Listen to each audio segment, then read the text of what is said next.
Amid the ongoing crisis, it is now more important than ever for the country's maritime sector to remain united and resilient as one community.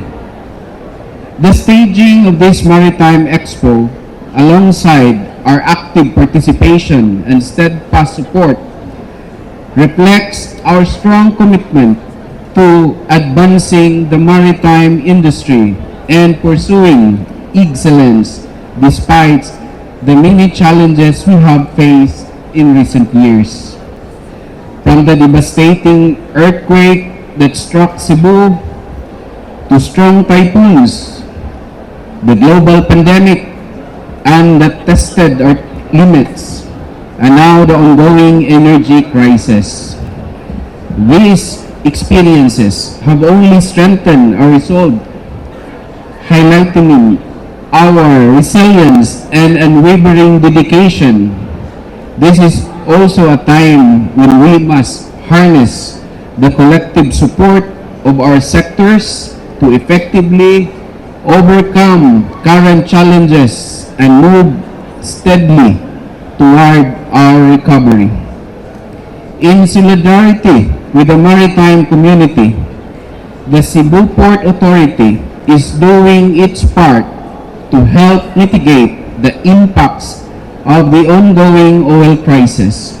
Effective 18 April 2026 and for the duration of 2 months, CPA has implemented the following measures: 40% discount on berthing fees for domestic vessels calling at Cebu ports, 40% discount on anchorage fees for domestic vessels within CPA jurisdiction, suspension of RoRo wharfage fees for cargo vehicles transporting purely agricultural products, suspension of passenger terminal fees in all CPA-operated terminals, and suspension of fees for single entry pass, watering permits, bunkering permit, and other Harbor Control Center approved permits.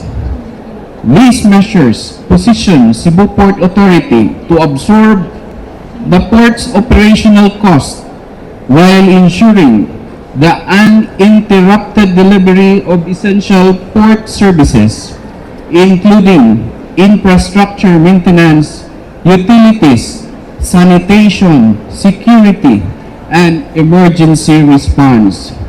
The suspension of passenger terminal fees also means that CPA will subsidize the continued operation of passenger terminal buildings, covering services such as shuttle operations, comfort room maintenance, security, cleaning and sanitation, lighting and air conditioning, electrical and utility services, water supply and plumbing, emergency and medical services, pest control, and administrative support.